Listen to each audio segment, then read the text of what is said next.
Last week on Tinfoil Tuesday, we looked at a man who thought that light, the moon and lasers were all horseradish. He did actually say that. Them bouncing a laser up to the moon twice from two different points on planet Earth is horseradish. And would you believe it, he's responded on Instagram, and believe it or not, he's even more confused than he was before. Here we go.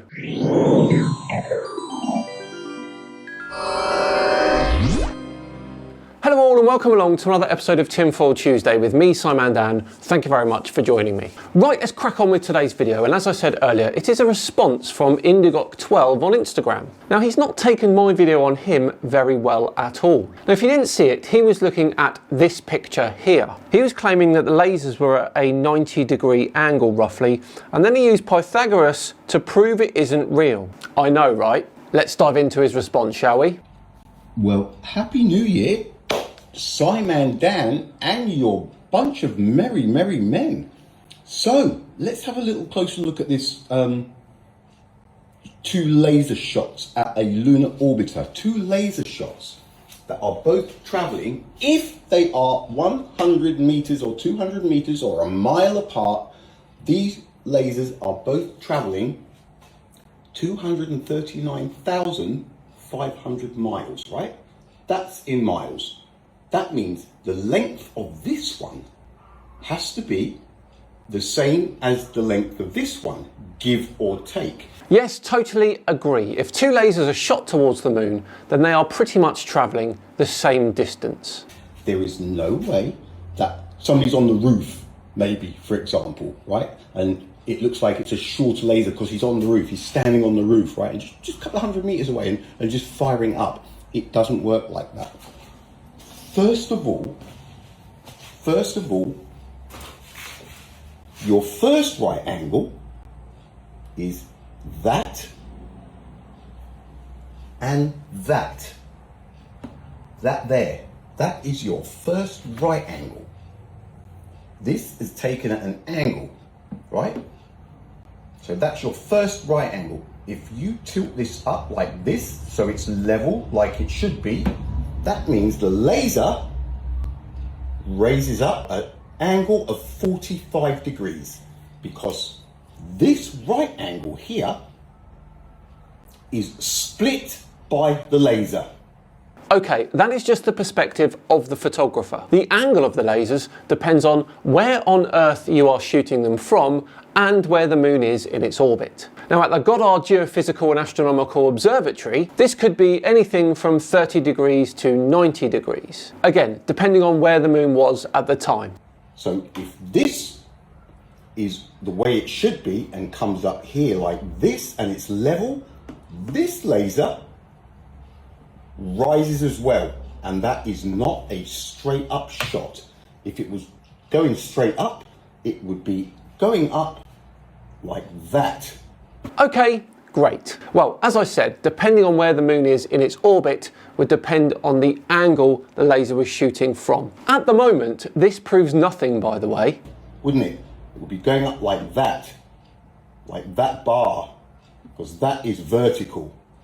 This is the horizontal. It's taken at an angle. If you put that to the horizontal, the laser goes up. That is 45 degrees. It cannot be argued with. Well, you can. That's what cognitive dissonance does. Okay, that very well could be 45 degrees, but it doesn't help your case. So then we've got this. Knowing that it's firing at approximately 45 degrees, it's firing 239,500 miles away at an angle of 45 degrees from this planet. That means it is well past our planet, because our planet only has a diameter of 12,742 kilometers. We do understand this. This is not shooting straight up above their heads. This is shooting way out over the planet, right? It really doesn't matter. You're spending a lot of time on something that is totally irrelevant. The angle at which the lasers fire from Earth is not the same angle we're talking about where those two lasers converge at the moon. That means this laser here has to be firing from this planet as well. How on earth is this laser and that laser going to have the same length of 239,500 miles if this laser is firing out into yonder? Because as I said last week, the sky is not a 2D piece of paper. It's firing away from Earth. Now, take a look at these train tracks. We know that they're parallel, obviously, but from the photographer's point of view, they appear to be converging off in the distance. It's the same with our photo here. Because of the close proximity of the lasers on Earth, when they reach the moon, they are pretty much parallel. They look like they're not because of the perspective of the photographer. That is all that's going on here. Right? This is an impossible shot. Said by someone that doesn't understand 3D space. It doesn't matter where you say it is because it cannot happen. This lunar orbiter, this is another ridiculous thing, right? Do you honestly believe that you would see a laser leaving a facility and seeing it all the way to the moon or to a lunar orbiter that's right next to it, and another laser seeing it all the way to the moon? Where are we, the Twilight Zone? No. And as I said last week, the green visible light didn't work, so they switched to invisible infrared. This angle here, right, and that angle there is just over, I'm going to call it 100 degrees, right? I do not know where you are getting 0.0001. We are talking cuckoo. The two lasers, and this is the angle we are talking about. And that is about 100 degrees, just under, right? Let's return to our train track photo. What does this angle look like to you? 30 degrees maybe? Yet you and I both know that in reality they are parallel, these tracks. This is purely perspective. How can you not see this? If that's 90, and that's 100, and if it was there, it'd be 110, 120, 130, and then you get to 180, right? So you are very mistaken, sir. What, you think I've actually looked at that photo and thought it was 0.00015 degrees? I can see the angle you're referring to, my friend, but the thing is, as I said, it's all perspective. I'll let you do the rest of the work, seeing as you've started this, and if you want to see any of my other content, I guarantee you that all of my numbers and my dimensions are correct. Everything I work out transparently on the boards. Your numbers may be correct, but your assumptions are not. You people, you think you understand the science, but this is just more evidence, right, that you really don't. The irony here is hilarious, isn't it?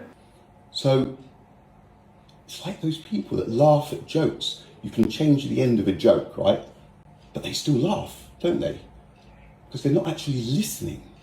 Everybody's laughing at me, but you're missing the most important thing, that an angle of just over 90 degrees, approaching 100 degrees, is a physical impossibility for two lasers to be pointing at a moon lander that is a lunar orbiter that is orbiting the moon. Well, it's not, because we've done it, haven't we? And again, you are the one who has misunderstood this because you don't know how perspective works. It is anti-logical and anti-common sense, but we know you don't like common sense. So, where is your 0.001? Simon Dan?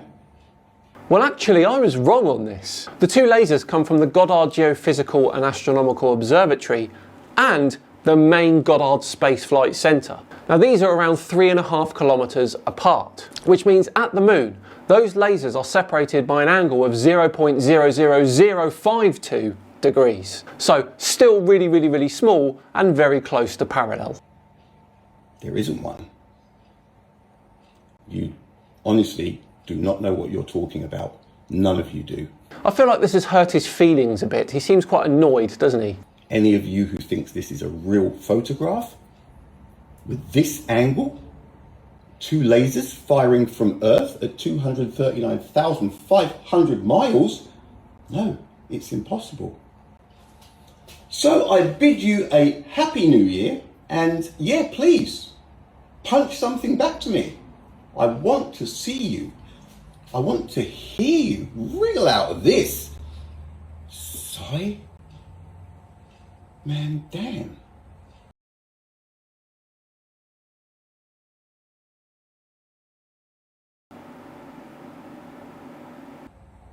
No, you obviously don't understand the science. None of you do. Ask one of your professors. Where's the common sense gone, guys? Thought you understood the science. Later, peeps. Happy New Year. Well, there we go. What do we all think of that? Still misunderstanding that angle, isn't he? Perhaps the train track example will help him out. Let's see if he responds. For now though, we're all done and dusted for another Tinfoil Tuesday. Let me know in the comments below if you think he'll respond to that one. I've got a funny feeling he will. Thanks so much for watching today. As ever, it's truly appreciated. If you enjoyed it, a thumbs up would be great. And if you want to subscribe to the channel as well, again, it would be appreciated. I've been Simon and have yourselves a cracking day, and I'll see you on Friday for the first of what seems to be an incredible amount of responses to the final experiment. See you then.